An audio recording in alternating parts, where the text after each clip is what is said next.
Hi friends, আজকের এই ভিডিওটাতে আমি তোমাদের সাথে ডিসকাস করব স্টুডেন্ট ক্রেডিট কার্ড, অর্থাৎ যেটা আমাদের ওয়েস্ট বেঙ্গলের একটা এডুকেশনাল লোনের মানে গভর্নমেন্ট এডুকেশনাল লোন একটা স্কিম আর কি, আমাদের ওয়েস্ট বেঙ্গল গভর্নমেন্টের। তো এই স্টুডেন্ট ক্রেডিট কার্ড স্কিম নিয়ে ডিসকাস করব, কারণ এইটা নিয়ে অনেকের অনেক রকম দেখছি ডাউট রয়েছে, অনেকে বুঝতে পারছো না কি ব্যাপার, কি করতে হবে। আমাদের ইভেন গ্রুপটাতেও দেখলাম অনেকে নিয়ে এই নিয়ে তর্ক বিতর্ক হচ্ছে। তো আমি সেই জন্য বলেছিলাম যে তোমাদেরকে এটা নিয়ে ডিটেলস আমি জানিয়ে দেবো এবং ফুল প্রসেস জানিয়ে দেবো। তো এই ভিডিওটাতে আমি সেই সম্পর্কেই তোমাদের সাথে ডিসকাস করব, কাজেই ভিডিওটা খুবই গুরুত্বপূর্ণ হতে চলেছে।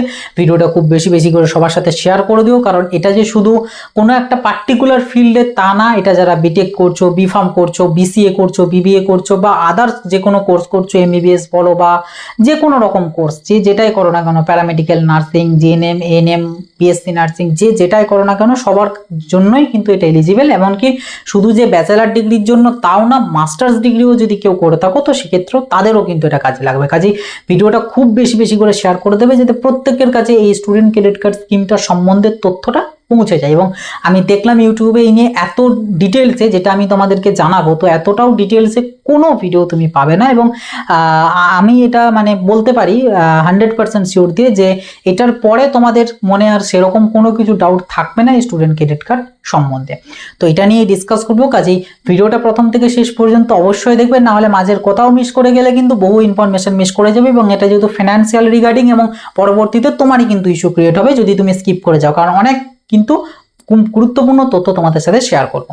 তো অবশ্যই শেষ পর্যন্ত দেখবে। ভিডিও ভালো লাগলে অবশ্যই একটা লাইক করে দিও, চ্যানেলে নতুন হয়ে থাকলে সাবস্ক্রাইব করে নোটিফিকেশনটা ক্লিক করে সেটাকে অলরেডি সেট করে দিও। আর কোনো ডাউট কোয়ারিজ থেকে থাকলে কমেন্ট বক্সে লিখে জানিও।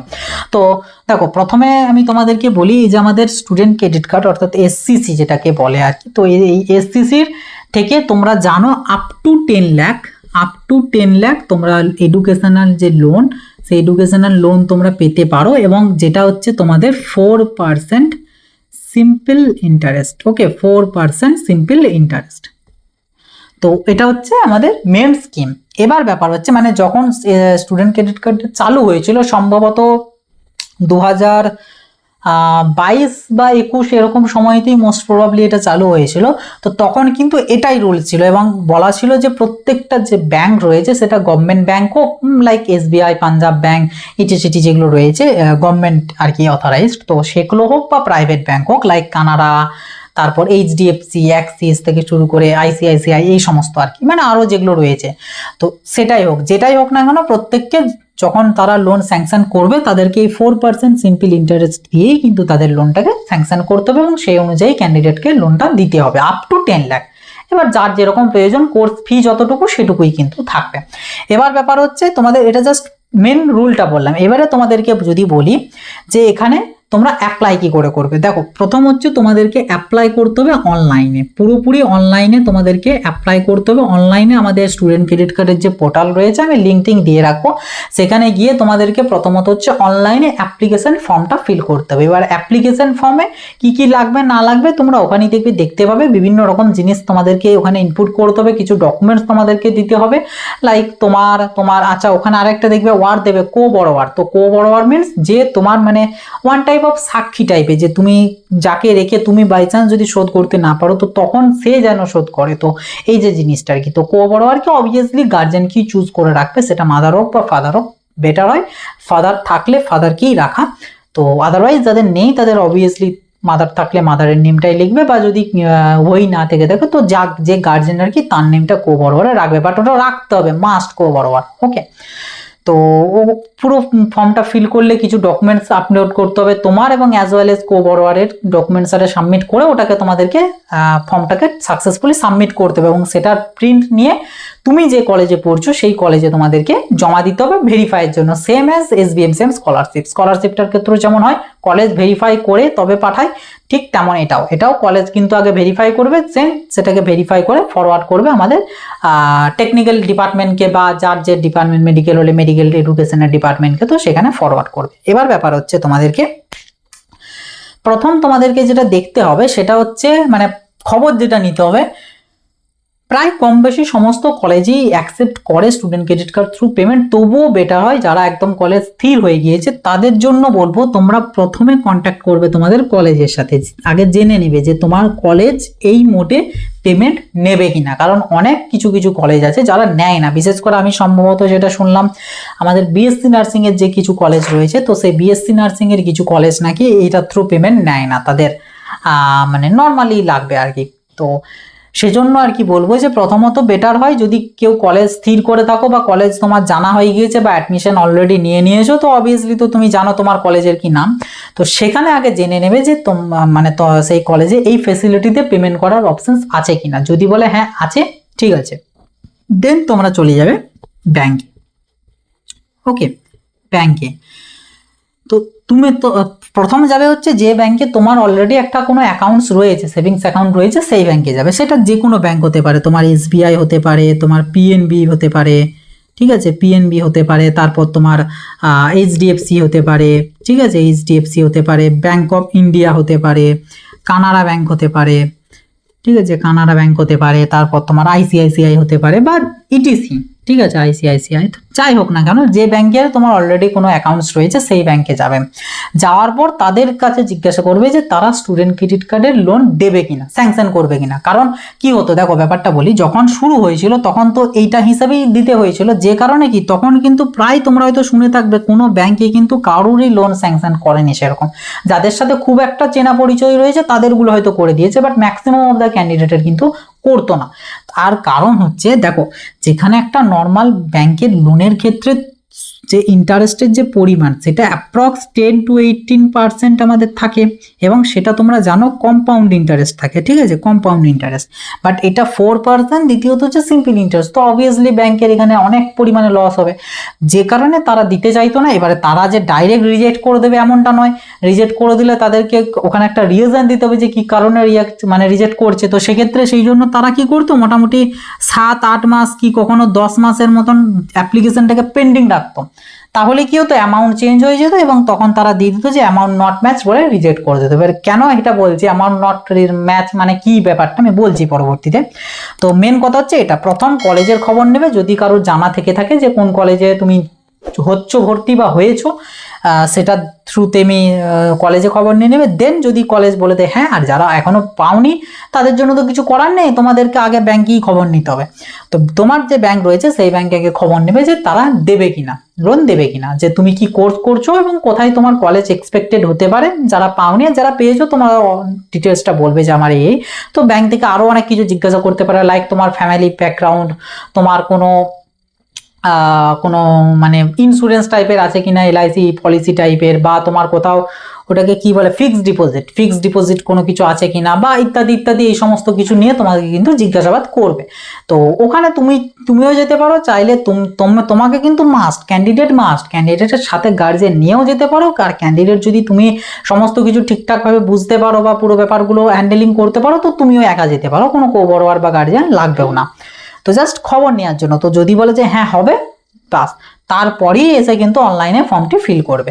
যদি দেখো যে তোমার যে ব্যাংকে আছে, ধরো ফর সাপোজ তোমার দেখা গেলো পিএনবি ব্যাংকে তোমার অ্যাকাউন্টস আছে, অন্য কোনো ব্যাংকে নেই, তো পিএনবি ব্যাংকে তুমি গেলে, যে পরে জিজ্ঞাসা করলে তারা যদি বলে যে না আমরা স্যাংশন করতে পারবো না, কারণ অনেক ব্যাংক করতে চায় না, কারণ ওই যে বললাম লস থাকে। তো যদি বলে যে না আমি করব না, তো সেক্ষেত্রে তোমাকে কি করতে হবে, অল্টারনেট চুজ করতে হবে। তোমার এরিয়ার আশেপাশের মধ্যে আর অন্য যে ব্যাংক রয়েছে, সেটা যে ব্যাংকে হোক না কেন, বাট তোমার অ্যাকাউন্টস নেই, তো সেই ব্যাংকে খোঁজ নিতে হবে। হয়তো দেখা গেলো এসবিআই রয়েছে, তো এসবিআই গেলে যাওয়ার পর ওখানে খোঁজ নিতে হবে যে তোমার দিতে পারবে কিনা। যদি বলে যে হ্যাঁ দিতে পারবে, তখন তোমাকে কি করতে হবে, সেই ব্যাংকে আগে তোমাকে একটা সেভিংস অ্যাকাউন্ট খুলতে হবে, কারণ কোনো সেভিংস অ্যাকাউন্ট ছাড়া তুমি কিন্তু এই লোনটা কিন্তু তুমি স্যাংশন করতে পারবে না বা তুমি পাবেই না।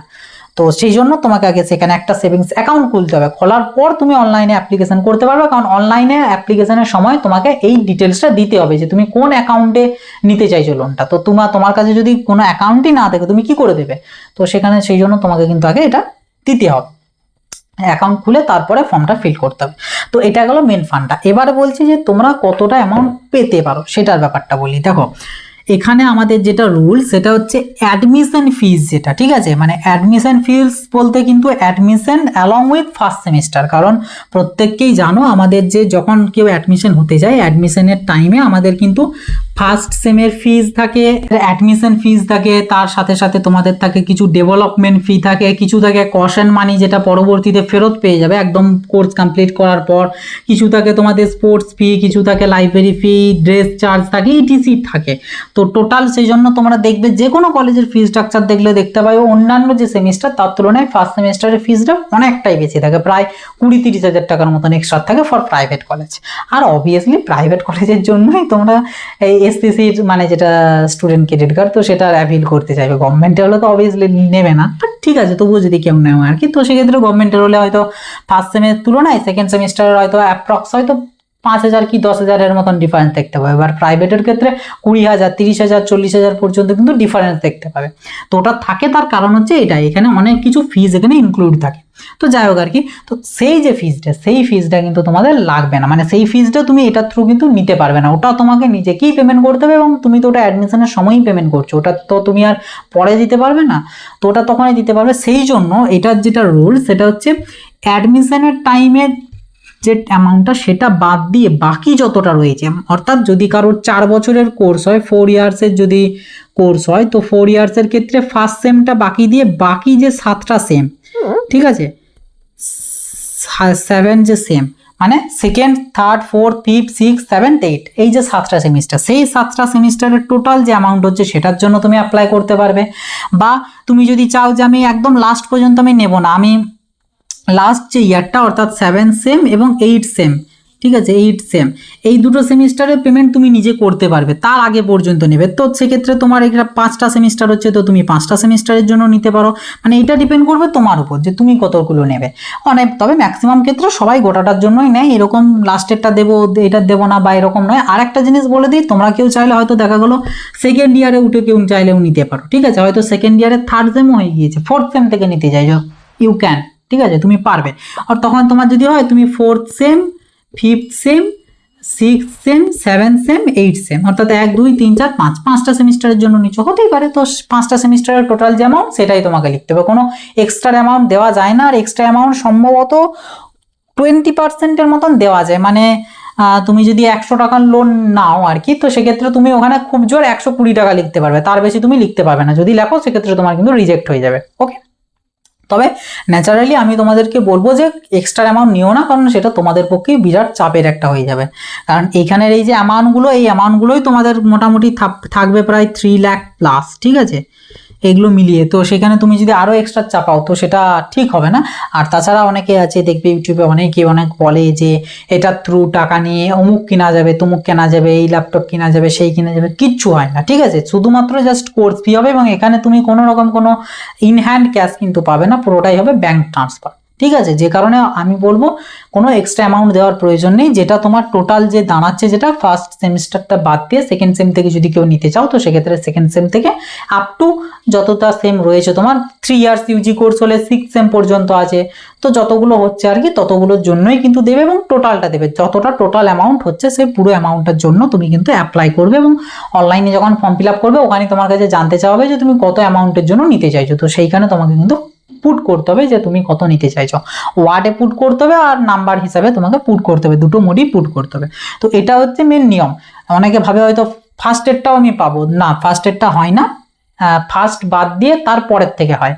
ডকুমেন্টসের মধ্যে যেটা মেন একটা ডকুমেন্টস লাগে সেটা হচ্ছে তোমাদের কলেজ থেকে আর কি ইস্যু করাতে হয় সেই ডকুমেন্টসটা, সেই ডকুমেন্টসটার মধ্যে আর কি তোমাদের যেটা লেখা থাকে সেটা হচ্ছে ফি স্ট্রাকচারটা, ঠিক আছে, পুরো যে কোর্সের সেই পুরো কোর্সের ফি স্ট্রাকচারটা লেখা থাকে এক্সক্লুডিং ফার্স্ট সেম, যেহেতু ফার্স্ট সেমেরটা তো অলরেডি পেমেন্ট করে দিচ্ছ, তো তাই ফার্স্ট সেমটা বাদ দিয়ে বাকি যতগুলো সেমিস্টার আছে সেই সমস্ত সেমিস্টারের ফিস, ডিটেল ফিস তোমার ওখানে মেনশন করা থাকে, যেটাকে এক কথায় বলে বোনাফাইড সার্টিফিকেট যেটাকে বলে সেটা আর কি। তো ডিটেলস ফি স্ট্রাকচার তোমার লেখা থাকবে এবং নিচে তোমার টোটাল লেখা থাকবে যে কত অ্যামাউন্ট তোমার লাগবে। তো ওই সার্টিফিকেটটা কিন্তু তোমাকে ব্যাংকে সাবমিট করতে হবে, তার কারণ তুমি তোমার অনলাইন অ্যাপ্লিকেশনে তুমি একটা অ্যামাউন্ট লিখলে যে আমার এত পরিমাণ লাগবে, এবার আদতেও যে সেটাই লাগছে সেটা সত্যি কিনা সেটা যাচাইয়ের জন্য হচ্ছে এই সার্টিফিকেটটা। ওকে, এটা কলেজ থেকে ইস্যু করাতে হয় কলেজে। এবারে এটা ইস্যুর জন্য কলেজে হয়তো অ্যাপ্লিকেশন লিখতে হতে পারে, ওটা বিভিন্ন কলেজের উপর ডিপেন্ড করে। তো মেনলি এটা ইস্যু করাতে হয় এবং এখানে প্রিন্সিপাল স্যারের সই থাকে, এবং এই বোনাফাইড সার্টিফিকেটটার মধ্যেও কিন্তু কলেজের যে ব্যাংক ডিটেলস, এই কলেজের ব্যাংক ডিটেলস কিন্তু লেখা থাকবে যে কোন ব্যাংকে এই সমস্ত টাকাগুলোকে ট্রান্সফার করতে হবে। ওকে, তো এটা একটা খুব গুরুত্বপূর্ণ একটা ডকুমেন্টস আর কি। বাকি টুকটাক আছে ওগুলো দেখে নেবে, কিন্তু মেন এই ডকুমেন্টসটা তোমার লাগবেই লাগবে, এটা ব্যাংকে তোমাকে সাবমিট করতে হবে। এবার এখানে তোমাদেরকে আরেকটা ছোট্ট জিনিস তোমাদেরকে বলে দিই, সেটা হচ্ছে হোস্টেল ফি। ঠিক আছে, এই হোস্টেল ফিটা তুমি এই স্টুডেন্ট ক্রেডিট কার্ডের থ্রু নিতে পারবে কিনা, এটার অ্যান্সার দিই। দেখো, তুমি যদি কলেজের হোস্টেলে থাকো এবং কলেজের হোস্টেলেই তুমি পুরো 4 বছর কাটাতে চাও, তাহলেই তুমি হোস্টেল ফিটাও স্টুডেন্ট ক্রেডিট কার্ডের থ্রু নিতে পারবে। ওকে, হোস্টেল ফিটাও নিতে পারবে। বাট তুমি যদি 1 বছর থাকলে হোস্টেলে, বা সেকেন্ড ইয়ার পর্যন্ত থাকলে, লাস্ট 2 বছর থাকবে না, বা তুমি হোস্টেলই নাওনি বাইরে থাকছো, সেই বাইরেতেও খরচা মোটামুটি একই পড়ছে, তুমি সেটাকে ইনক্লুড করতে চাইবে, এটা কিন্তু তোমার দ্বারা হবে না, বা এটা তুমি স্টুডেন্ট ক্রেডিট কার্ডের থ্রু পাবে না। কোর্স ফিটা তো পাবেই, যেটা কোর্স ফি, সেই কোর্স ফিটা তো তোমরা পাচ্ছই। তার পাশাপাশি যদি কেউ কলেজের হোস্টেলস নেয়, তো সেই ক্ষেত্রে তারা এটাকেও ইনক্লুড করতে পারে যদি সে চায়। তবে আমি বলবো হোস্টেল ফিস ধরো আর কত লাগবে তোমাদের, সেমিস্টার পার সেমিস্টার খুব জোর 30 থেকে 36,000 করে তোমাদের লাগবে। তো এটা মোটামুটি ধরে রাখো পার মান্থ 5,000 থেকে 6,000, 5 to 6K। তো এটা আমি বলবো এটার মধ্যে ইনক্লুড করো না, কারণ তোমাদেরই অসুবিধা হবে, ইন্টারেস্টটা অনেক লেগে যাবে। তার থেকে এটা বাড়ির থেকে দিয়ে দিও, কোর্স ফিটা নিয়ে। ঠিক আছে, কেউ চাইলে নিতে পারো, সেটার উদ্দেশ্যে আমি বলে দিলাম যে হোস্টেল ফিসও ইনক্লুড করতে পারো, তবে তখনই করতে পারবে যদি কেউ পুরো ইয়ার মানে 4 বছর পুরো কোর্স যদি কেউ হোস্টেল কাটায় তবেই। এবং এটাও এই বোনাফাইড সার্টিফিকেটেই যেন মেনশন থাকে, তুমি যখন কলেজ থেকে বোনাফাইড সার্টিফিকেটটা নিতে যাবে, মানে এটা নিতে যাবে, তখনই তারা তোমাকে জিজ্ঞাসা করবে যে তুমি কি হোস্টেলসটাও কি এর মধ্যে ইনক্লুড করবে। তুমি যদি বলো যে হ্যাঁ, তখন তারা এখানে কোর্স ফি প্রথমে দিয়ে দিল, কোর্স ফি টোটাল দিয়ে দেবে, বা হয়তো কোর্স ফিটা লিখলো, তারপরে হোস্টেল ফি দিয়ে দিল, দিয়ে হোস্টেল ফি পার সেম হিসাবে কত করে কি লাগছে দিয়ে দিল, দেন নেক্সট একদম টোটাল পুরো সমস্ত ডিজিটের সাম করে এখানটাতে তোমার মেন অ্যামাউন্টটা বসিয়ে দিল যে এত তোমার লাগবে, এবং এই অ্যামাউন্টটার সাথে তোমার যেন ওই অ্যাপ্লিকেশনের অ্যামাউন্ট যেন ম্যাচ করে। ঠিক আছে, সেই কারণে আমি বলবো আগে কলেজ থেকে এটা নেবে, নেওয়ার পর প্রথম হচ্ছে কলেজে খবর নেবে যে তারা অ্যাকসেপ্ট করবে কিনা, দ্বিতীয় যাবে হচ্ছে ব্যাংকে যাবে, ব্যাংকে গিয়ে মোটামুটি একটা এক্সপেক্টেড একটা অ্যামাউন্ট বলবে যে এতর মতো লাগতে পারে, কারণ তুমি তো এক্স্যাক্টলিটা অতটাও নিতে পারছো না যে কত কি লাগছে না লাগছে, কথা বলবে, তারা যদি দিতে রাজি থাকে তারপরে এসে কলেজ থেকে এটাকে ইস্যু করাবে আগে, তারপরে এইখানে যে অ্যামাউন্ট সেই অ্যামাউন্টটাই তুমি অ্যাপ্লিকেশন ফর্মে কিন্তু বসাবে। ওকে, এবং এখানে হোস্টেল ফি চাইলে এখানে হোস্টেল ফি ইনক্লুড থাকবে, যদি না থাকে শুধু কোর্স ফি থাকবে।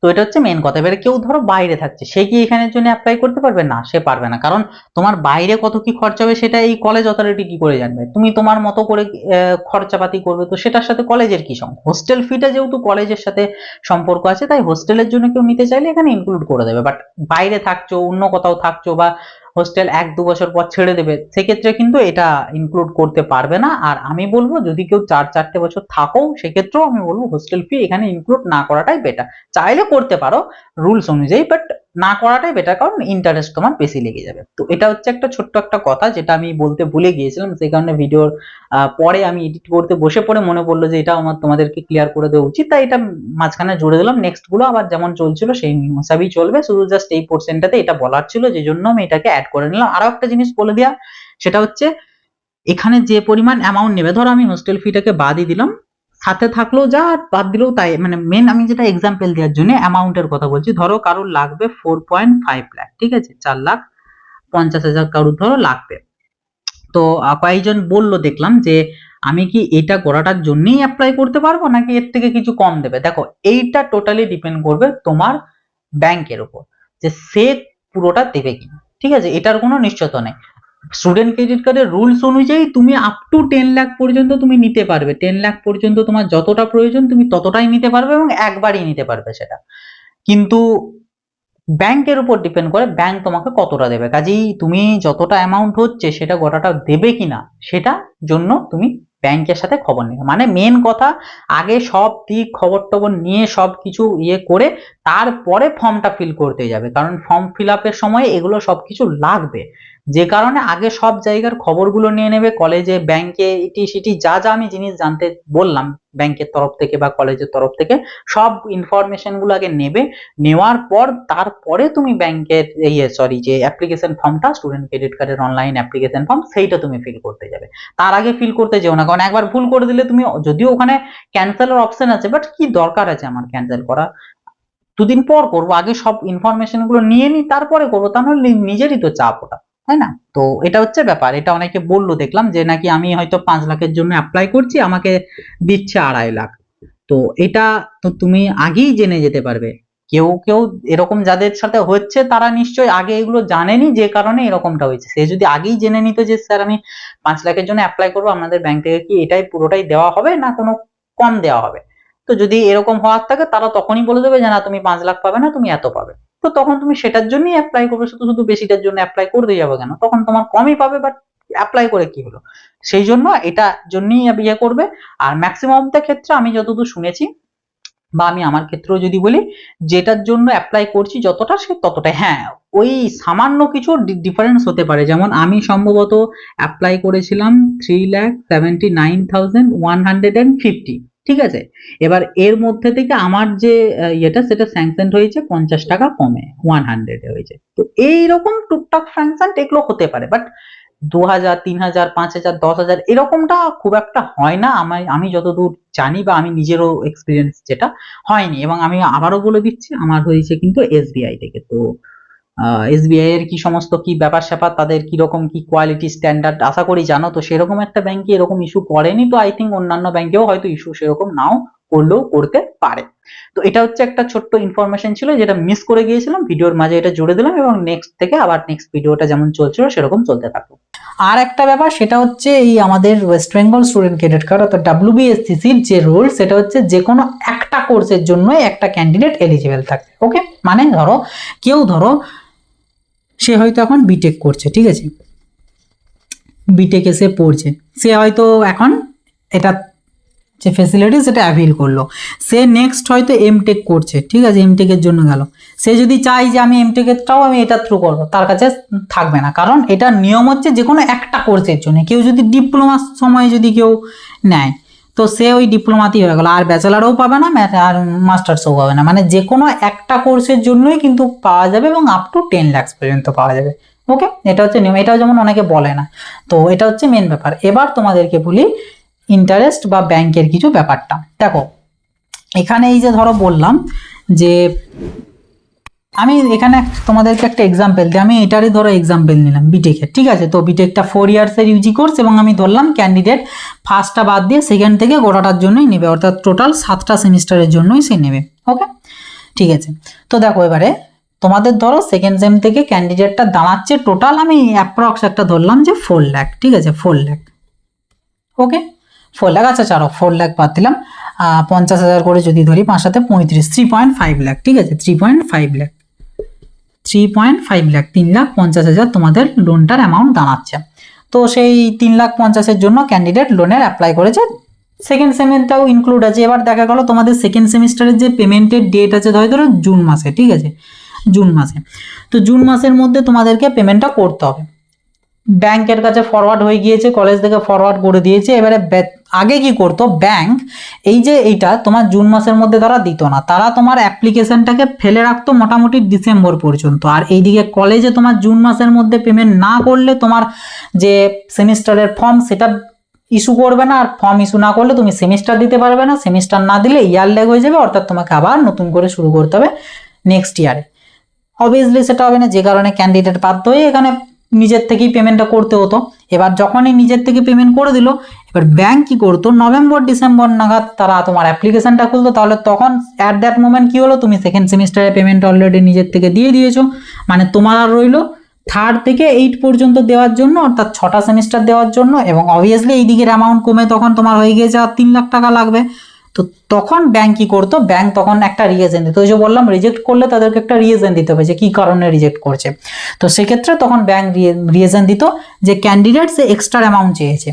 অবভিয়াসলি তুমি তো 3.5 লাখের অ্যাপ্লাই করেছো, বাট তোমার লাগছে আর 3 লাখ, কারণ তুমি তো অলরেডি এটা পেমেন্ট করে দিয়েছো। আর ব্যাংক যখন ডিসেম্বর মাসে খুলছে তখন তো তোমার ওটাই দাঁড়াচ্ছে যে তোমার 3 লাখ লাগবে, তুমি চেয়েছো 3.5 লাখ, তো তুমি অনেক অ্যামাউন্ট বেশি চেয়েছো, তখন তারা ওই রিজনটা দিয়ে দিত যে এই রিজন, সেই জন্য রিজেক্ট করা হচ্ছে, করে রিজেক্ট করে দিল। আর রিজেক্ট করে দিলে তুমি আর অ্যাপ্লাই করতে পারলে না, বাস।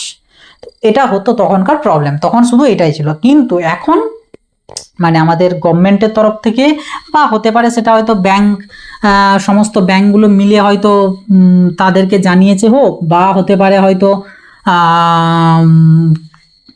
এই অথরিটির কাছে মানে গভর্নমেন্টের কাছে হয়তো প্রচুর পরিমাণে কোনো অ্যাপ্লিকেশন পড়েছে এলো যে এরকম হচ্ছে, তো যে কারণে তারা রুলসটা চেঞ্জ করেছে। এখন কি করেছে আমাদের ওয়েস্ট বেঙ্গল গভর্নমেন্টের তরফ থেকে দুটো মানে কেস দিয়েছে, দুটো মানে শর্ত দিয়েছে যে কোনো ব্যাংক চাইলে তারা এই 4% যে ইন্টারেস্ট, সিম্পল ইন্টারেস্ট, এটাতেই তারা লোনটা স্যাংশন করতে পারে যেমনটা আগে ছিল তেমনটা।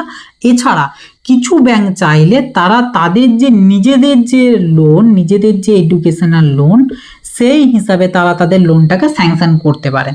ঠিক আছে, এবার কি হতো, আর দেখো ব্যাংক এখানে রিজেক্ট করতো আগের এই নিয়মটাতে আরও একটা কারণ আছে। এখানে তোমাদের জানো তোমরা 15 ইয়ার্স পর্যন্ত টাইম পাবে রিপেমেন্টের জন্য, মানে ফেরত দেওয়ার জন্য। তো এ যে পেমেন্ট করবে তার তো কোনো গ্যারান্টি নেই, নাও তো পেমেন্ট করতে পারে, ব্যাংকের তো এখানে কোনো ভরসা নেই। তখন তাহলে কি হবে, ব্যাংকের সেটা আবারও লস হচ্ছে, একই তো কম ইন্টারেস্ট দিয়ে, তারপরে এইদিকে লস। যে কারণে কি হলো, দুটো নিয়ম করেছে, যে একটা হচ্ছে কোনো ব্যাংক চাইলে তারা আগের মতোই একদম সেই হিসাবেই দিতে পারে, অথবা কিছু ব্যাংক চাইলে তাদের নিজেদের যে এডুকেশনাল লোন আছে, যেমন আমি যদি বলি এসবিআই এর ক্ষেত্রে তোমাদের আছে 10.65 মোস্ট প্রবাবলি পার্সেন্ট আছে। পিএনবির কথা যদি বলি, পিএনবির ক্ষেত্রে সম্ভবত 11%-এর মতন কাছাকাছি সম্ভবত আছে, আমার এক্স্যাক্টলি মনে নেই। আরও অন্যান্য ব্যাংকের যেটা আছে সেই হিসাবে তোমার লোনটা কিন্তু স্যাংশন হবে। তুমি অ্যাপ্লাই করছো এসসিসি থ্রুই, ঠিক আছে, স্টুডেন্ট ক্রেডিট কার্ডের থ্রুই, বাট তোমার যেহেতু এখন লোনটা আর কি অ্যাজ এ এডুকেশনাল লোন হিসেবে অ্যাপ্রুভড হয়েছে, যে কারণে তোমার কিন্তু এই পরিমাণ ইন্টারেস্টই কিন্তু তোমার এখন কিন্তু লাগবে, এখন তুমি ওটা পাবে না। এবার তাহলে বলবে এটা যদি পেমেন্ট করি তাহলে তো অনেক পরিমাণ অ্যামাউন্ট দেওয়া হচ্ছে, যখন তুমি পুরো রিপেমেন্ট করবে, পুরোটা শোধ করবে, তখন কি হবে, আমি এটা নিজে ভেরিফাই করেছি, কারণ বিকজ আমিও একটা স্টুডেন্ট ক্রেডিট কার্ড মানে যে স্কিম সেটা মানে আমারও পেমেন্ট চলছে আর কি সেটা থ্রু, যে কারণে আমি জানি, এবং আমার যে লোন সেটা কিন্তু স্যাংশন হয়েছে আমাদের এসবিআই এর থেকেই, ঠিক আছে। তো যে কারণে আমি এসবিআই এর কথাটা আরও মানে ডিটেলসে জানাবো, যেহেতু আমি নিজে এক্সপিরিয়েন্স করেছি, বাট অন্যান্য ব্যাংকের ক্ষেত্রেও মোটামুটি সেম নিয়মই বলতে পারো। তো আমারটা যেমন এই হিসাবে এই ইন্টারেস্ট এখন চলছে, এবং আমাকেও যখন ব্যাংক এটা জানিয়েছিল যে এখন তোমার এটাই লাগবে, আমিও রীতিমতো শকটি হয়েছিলাম, কারণ রুলস আছে এইটা। তো তখন আমি এখানে তাদেরকে ফোন করেছিলাম হেল্পলাইনে, তারা এটা আমাকে জানিয়েছে, বলেছে যে হ্যাঁ এখন আমাদের কাছে দুটো অপশানস আমরা দিয়েছি, যে কেউ চাইলে এটাতেই করতে পারে, বা কেউ চাইলে নিজেদের হিসাবে এখন দিতে পারে। বাকি এক্সট্রা যে অ্যামাউন্টটা তুমি পেমেন্ট করলে সেইটা তোমার ফুল পেমেন্ট করে দেওয়ার পরে, মানে ফুল রিপেমেন্ট করে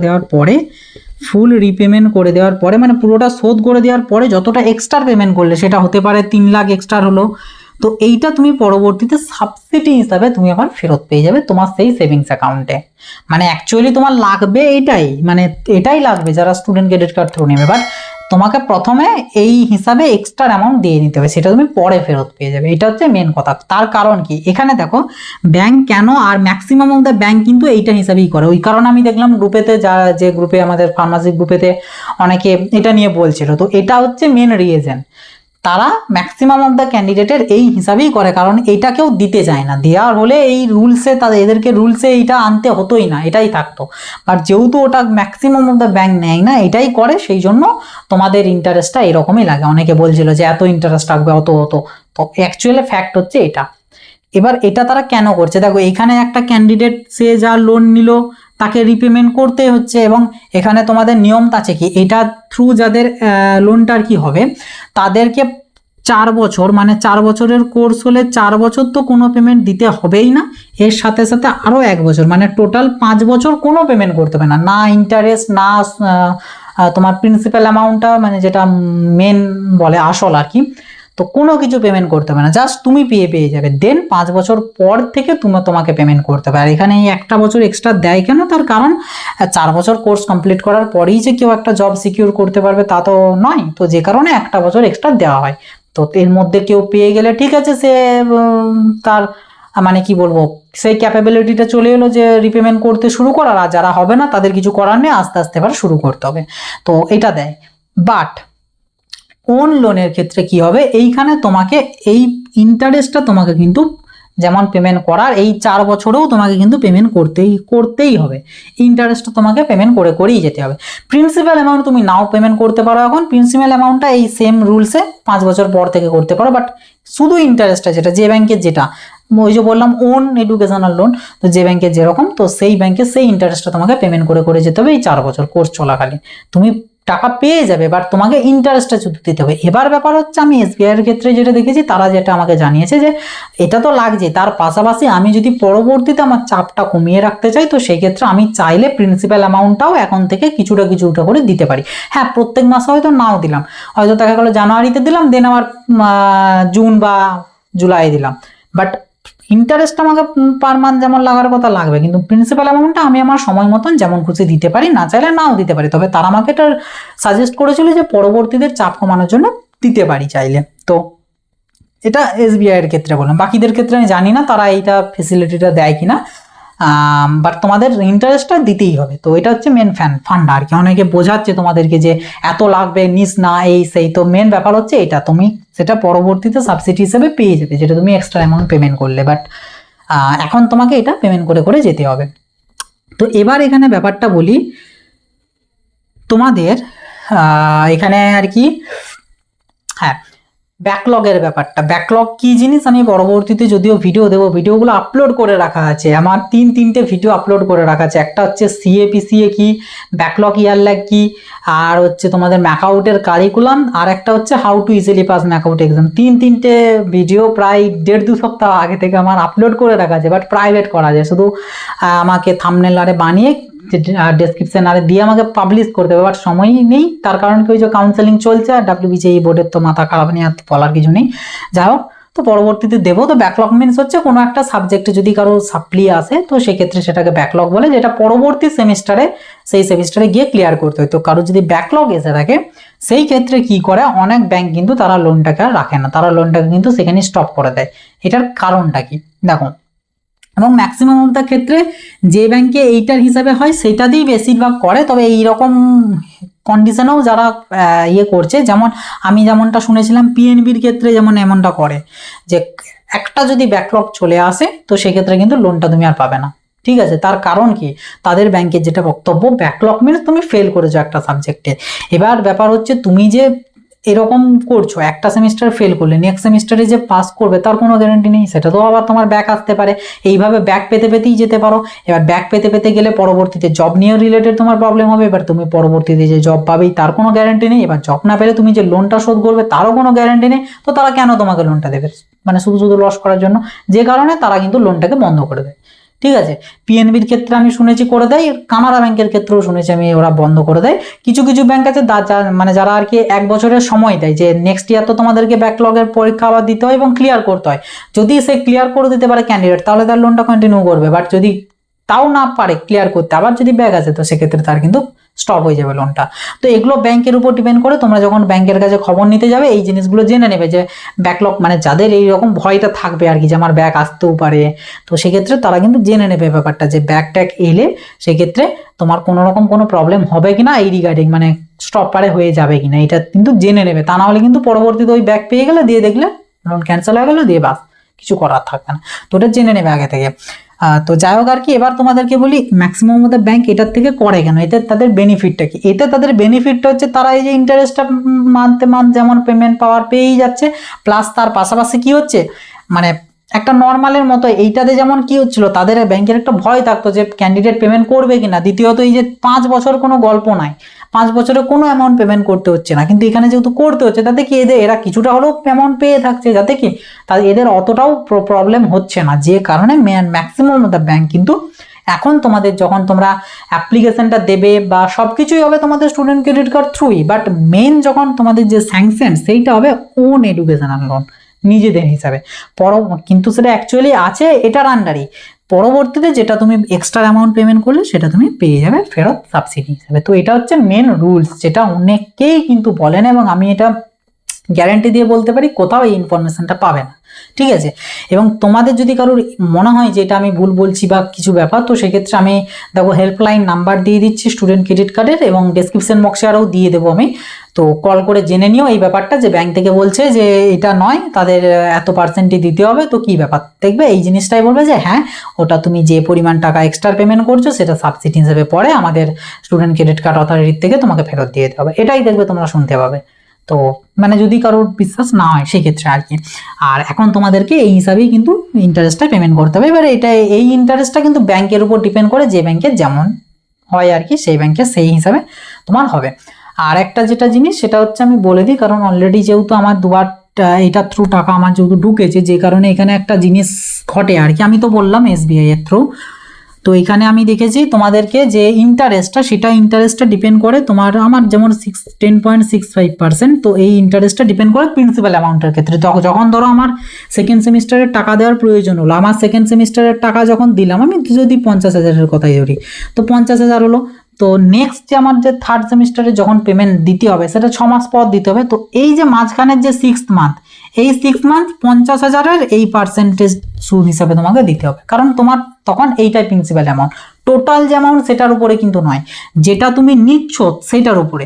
যখন 6 মান্থ হয়ে গেল, থার্ড সেমিস্টারের পেমেন্ট আবার করতে হবে, থার্ড সেমিস্টারে পেমেন্ট করে দিলে আবার 50,000, তখন তোমার এই অ্যামাউন্টটা মেন প্রিন্সিপাল অ্যামাউন্ট, মানে লোন নেওয়ার অ্যামাউন্টটা তোমার কত চলে গেল, 1 লাখ, ঠিক আছে, 1 লাখ চলে গেল।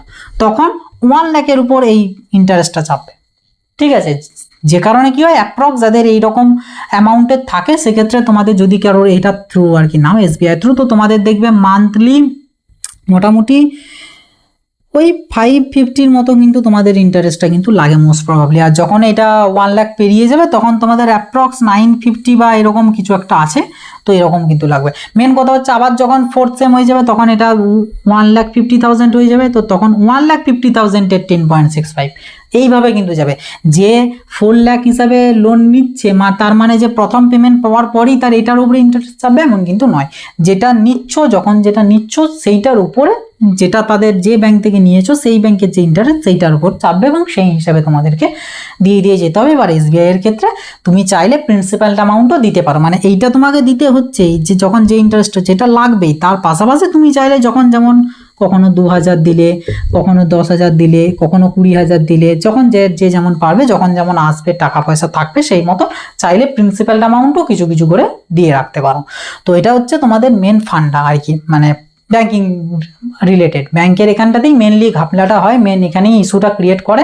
তো যে কারণে প্রথম আমি বলবো ব্যাংকে গিয়ে খবরটা নিয়ে নেবে তারা দেবে কিনা, কারণ আমি দেখেছি, আমি নিজে যখন দেখেছিলাম, আমি ঘুরেছিলাম প্রথম কানাড়া ব্যাংক ঘুরেছিলাম, পিএনবি দেখেছিলাম, তো সেখানের ওই রুলস টুলস জেনেছিলাম, এবং জেনে পরে আমার যদিও ওখানে অ্যাকাউন্টস থাকেনি, এটাতেই ছিল, এবং লাস্ট এটাতেই আমি ইস্যু করিয়েছি, এবং আমার অলরেডি স্যাংশন হয়েছে, দুবারের পেমেন্ট আমি নিয়েছি, ঠিক আছে। একবার অ্যামাউন্ট নিয়েছিলাম সম্ভবত 52,000-এর মতন, আর তারপরে নিয়েছি সম্ভবত 53,500 বা 700 এরকম কিছু একটা বটে, টোটাল 1,03,000-এর মতন সম্ভবত নেওয়া আছে। তো যাই হোক আর কি, আমার যেমন এখন সম্ভবত 950 বা এরকম কিছু একটা মতো আর কি লাগে। তো মেন কথা হচ্ছে এটাই হচ্ছে আমাদের স্টুডেন্ট ক্রেডিট কার্ডের মেন ফান্ডটা। অনেকেই ওই যে ইন্টারেস্ট, সেইটার জন্য অনেকের কনফিউজড যে এত বেশি কেন লাগছে, কেন, কি ব্যাপার না ব্যাপার। তো এটা হচ্ছে মেন কারণ। Maximum of the bank own educational loan হিসাবেই এখন থাকে সেটা। তুমি যখন গোটাটাই পেমেন্ট করে দিলে, তখন যেটা এক্সট্রা দেবে সেটা তোমাকে সাবসিডি হিসেবে ফেরত দিয়ে দেবে। বিশ্বাস না হলে কল করে জেনে নিও, তারাও তোমাকে এই জিনিসটাই জানাবে। তো এটা হচ্ছে মেন কথা। তো আশা করছি তোমাদের এইটা রিগার্ডিং, মানে এসসিসি স্টুডেন্ট ক্রেডিট কার্ড, এটা রিগার্ডিং আর কোনো সেরকম তোমাদের ডাউট নেই। যেগুলো আসার কথা আমার মনে হয় পুরোটাই আমি কভার করে দিয়েছি তোমাদেরকে, এবং ইন ডিটেলস আমি জানিয়ে দিয়েছি এবং ইনফরমেশন দিয়ে দিয়েছি, এবং প্রত্যেকটাই অফিসিয়াল রুলসই বললাম। বিকজ অফ বইজো বলছে আমি অলরেডি এই স্কিমের আন্ডারে আছি এবং সুবিধা নিচ্ছি। তো যাই হোক, এটাই আর কি, আর কিছু আমার সেরকম মনে পড়ছে না এই রিগার্ডিং ডাউটস যেটা আসতে পারে বলে। মেনলি এগুলোই ছিল। তো হ্যাঁ, এগুলোই। আরও যদি থেকে থাকে কিছু ডাউটস, ডেফিনেটলি কমেন্ট বক্স রইলো, কমেন্ট বক্সে লিখে জানাবে। তাছাড়া যদি মনে হয় যে ওখানে বলা পসিবল নয়, তো সেক্ষেত্রে হোয়াটসঅ্যাপ, টেলিগ্রাম, বিভিন্ন কন্ট্যাক্ট ডিটেলস আমার যাবতীয় দেওয়া আছে ডেসক্রিপশন বক্সে, সেখান থেকে গিয়ে নিয়ে কন্ট্যাক্ট করে আমাকে জানিয়ে দিও এবং আমি সেখানে তোমাকে রিপ্লাই করে দেবো। এবং আমি অবশ্যই বলবো অ্যাট ফার্স্ট কিন্তু কলেজে কন্ট্যাক্ট করবে যে তারা নেবে কিনা।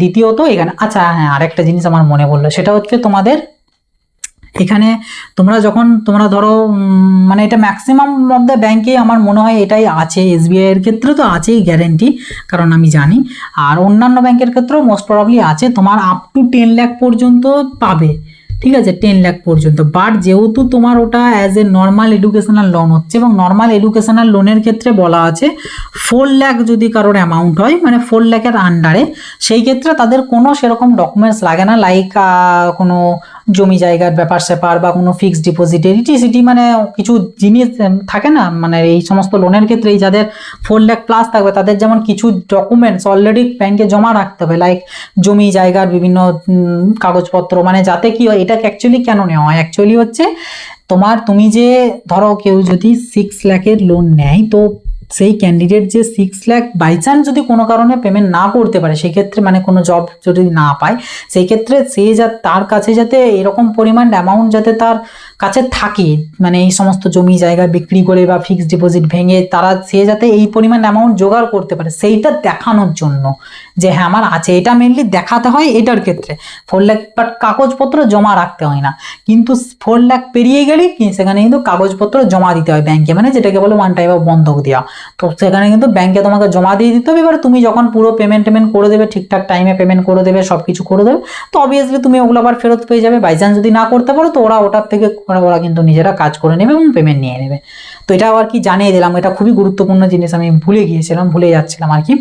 তো এটা হচ্ছে ব্যাপার। তো সেই কারণে আমি বলবো দেখবে যদি 4 লাখের মধ্যেই হয়ে যায়, তো সেটা নিলেই বেটার, এই সকল ঝামেলা থাকবে না। আর অবভিয়াসলি কারোর যদি কলেজ ফিজই বেশি থাকে, তো সেক্ষেত্রে বাধ্য এটা নিতে হবে। তো সেক্ষেত্রে কিন্তু এটা হচ্ছে প্রসেস যে নিতে হবে। আর এটার ক্ষেত্রে তোমাকে দেখাতে হবে, মেনলি এসবিআই এর ক্ষেত্রেই আমি বলছি আর কি। এটা তো এখানে তোমাদেরকে ওগুলো জাস্ট শো করতে হবে যে হ্যাঁ আমার আছে এইগুলো, আমি এইটা বিচে ওটা ভেঙে এইভাবে আমি কিন্তু দিতে পারবো, এটা জাস্ট দেখাতে হবে। কিন্তু 4 লাখ পেরিয়ে গেলে সেই সব ওই দেখালে চলবে না, ওগুলোকে জমা দিয়ে দিতে হবে ব্যাংকে।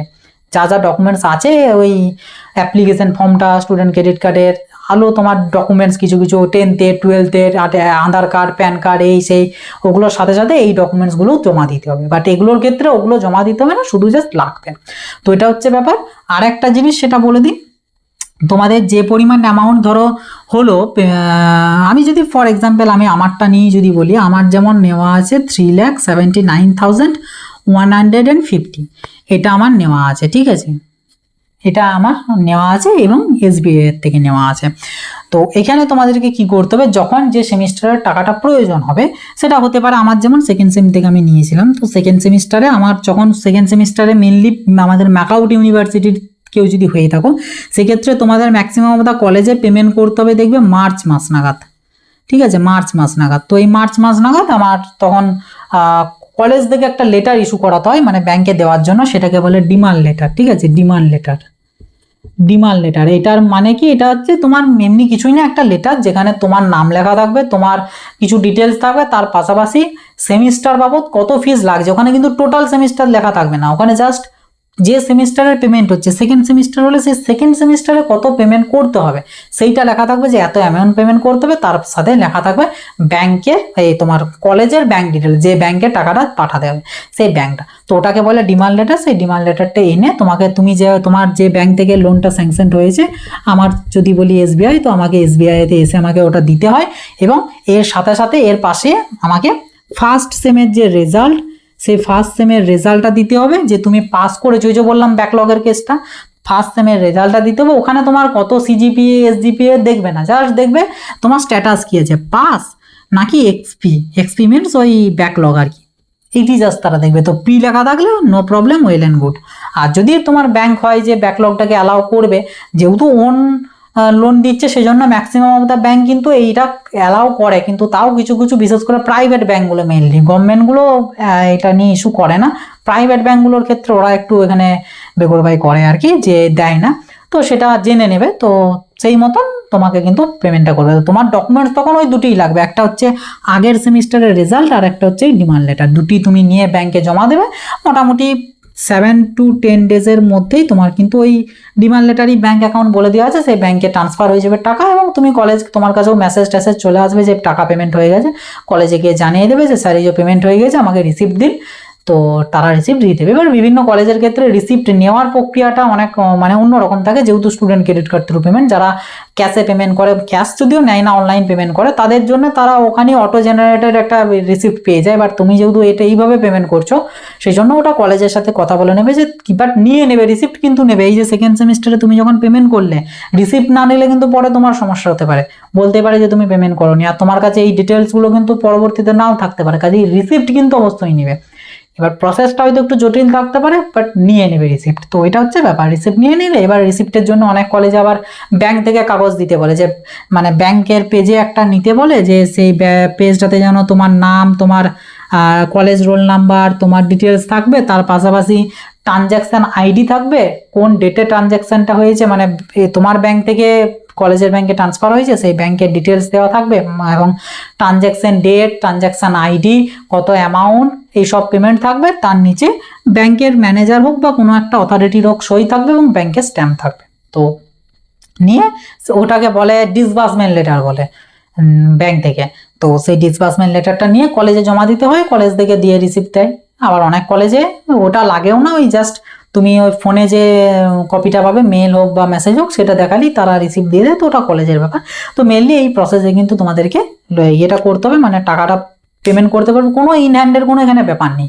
ওই যে বলে না ইউটিউবে জাস্ট ভিউজের জন্য যে এটার থেকে তুমি এই কিনতে পারবে, সেই কিনতে পারবে, কোনো কিছু না। এখানে তুমি ইন্ডিয়ান ক্যাশ কখনোই পাবে না, পুরোটাই হবে অনলাইন ট্রানজ্যাকশন, মানে ব্যাংক টু ব্যাংক ট্রান্সফার। তো এটাই হচ্ছে ব্যাপার। আর তুমি ওই যে যদি এক্সট্রা অ্যামাউন্ট লেখো, সেক্ষেত্রে তোমারই ইন্টারেস্ট বাড়বে, তোমারই কিন্তু ইস্যুটা ক্রিয়েট হবে। কাজেই যেটুকু প্রয়োজন সেটুকু, এই যে আমি যেমন যে এখানে নিয়েছি, এই যে 150, এটাকে চাইলে আমি 200-ও করতে পারতাম, করিনি। 150 লাগবে আমার, 150, কোনো এক্সট্রা অ্যামাউন্ট নেই, কারণ সেটাই না ইয়ে করাটাই বেটার। লাস্ট আরেকটা ছোট্ট একটা কথা, সেটা হচ্ছে অনেকের একটা ডাউট থাকলেও থাকতে পারে যে স্যার আমি SBMCM এর অ্যাপ্লাই করছি, এবং SBMCM এর জন্য যে 60K বা যার যেটা যে যে কোর্স করছো সেই কোর্সে যত দেওয়া, তো সেটা আমি নিচ্ছি, তো তাহলে কি আমি স্টুডেন্ট ক্রেডিট কার্ডের জন্য অ্যাপ্লাই করতে পারবো? হ্যাঁ, অফিসিয়ালি তুমি অ্যাপ্লাই করতে পারবে, বাট এখানে গুরুত্বপূর্ণ একটা ফ্যাক্টর হচ্ছে কলেজ। কারণ তুমি SBMCM অ্যাপ্লাই করলেও তোমাকে সেটা কলেজ ভেরিফাই করবে, কলেজ ভেরিফাই করে সেটাকে ফরওয়ার্ড করবে।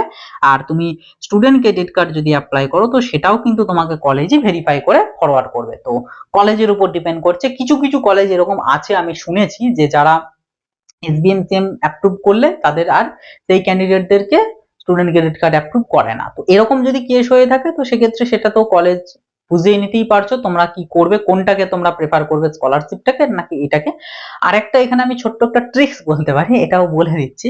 সেটা হচ্ছে যদি তোমার এইম থাকে এরকম দুটো করার, এবং কলেজের ক্ষেত্রে যদি এরকমটা না হয়ে থাকে যে তারা অ্যাপ্রুভ করবে, সেই ক্ষেত্রে আমি বলবো SBMCM অথবা SCC মানে স্টুডেন্ট ক্রেডিট কার্ড, এই দুটোর মধ্যে যে কোনো একটাকে আগে অ্যাপ্লাই করবে। যখন যেটা শুরু হলো, এটা তো সারা বছর চলছে, এটা তো একটা লিমিটেড টাইমের মধ্যে থাকে, তবুও লিমিটেড টাইম মিনস এবছর যেমন মোটামুটি এখনো শুরু হয়নি, ধরে রেখো অক্টোবর থেকেই যদি শুরু হয়, আমি ধরি অক্টোবর থেকে চলবে মোটামুটি তোমাদের এপ্রিল, ঠিক আছে, এপ্রিল 2025 পর্যন্ত, তো অনেকটাই টাইম আছে, তো অসুবিধা নেই। তোমরা এটাকে আগে অ্যাপ্লাই করে নেবে, ঠিক আছে।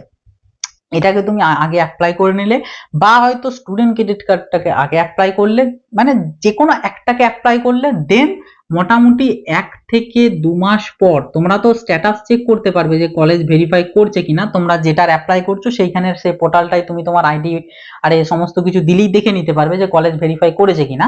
তো যখনই দেখে নেবে ভেরিফাই করে দিয়েছে, তারপরে অন্যটার অ্যাপ্লাই শুরু করবে। যদি এটার আগে করো তাহলে ভেরিফাই হচ্ছে কিনা দেখার পর এটার অ্যাপ্লাই শুরু করবে, আর যদি এটার আগে করে থাকো তাহলে এটার ভেরিফাই হচ্ছে কিনা দেখে তারপরে এটার জন্য অ্যাপ্লাই করবে। তাহলে কি হবে, ওরা এত ধরো ক্যান্ডিডেট, তো সেক্ষেত্রে ওরা অতটা মনে রাখতে পারবে না, ভুলে যাবে। তোমাকে যদি বাই চান্স জিজ্ঞাসা করে বলবে যে না আমি ওটার জন্য অ্যাপ্লাই করিনি, বা তাহলে কি হবে, দুটো একসাথে পেয়ে গেলেও পেয়ে যেতে পারো। তো এটা একটা জাস্ট ট্রিক্স এর মতন বলতে পারো, যে কিছুটা ব্যবধানে অ্যাপ্লাই করবে। একসাথে দুটোকে অ্যাপ্লাই করলে অনেক সময় হয়তো তারা ইজিলি ফাইন করে নেবে, এবং যে কারণে হয়তো তোমার যে কোনো একটার অ্যাপ্লিকেশনকে রিজেক্ট করে দিতে পারে, কারণ কলেজ এখানে খুব গুরুত্বপূর্ণ এবং ভাইটাল একটা রোল প্লে করে। তো যাই হোক, এই হচ্ছে আমাদের West Bengal student credit card scheme সম্বন্ধে ডিটেলস ইনফরমেশন, যেটা আমার যেটা মনে হয় বা গ্যারান্টি সহকারে বলতে পারি পুরো ইউটিউব জুড়ে কোথাও পাবে না এই ডিটেলস ইনফরমেশন। যাই হোক, প্রচুর ইনফরমেশন দিলাম। ভিডিওটা ভালো লাগলে অবশ্যই একটা লাইক করে দেবে, খুব বেশি বেশি করে শেয়ার করে দেবে যাতে প্রত্যেকের কাছে তথ্যটা পৌঁছে যায়, এবং চ্যানেলে নতুন হয়ে থাকলে সাবস্ক্রাইব করে নোটিফিকেশনটা ক্লিক করে সেটাকে অলতে সেট করে দেবে। আর কোনো ডাউট কোয়ারিজ এখনও থেকে থাকলে অবভিয়াসলি সেটা কমেন্ট বক্সে লিখে জানাবে। তো চলো আসি, আবার দেখা হবে নতুন একটা ভিডিওতে।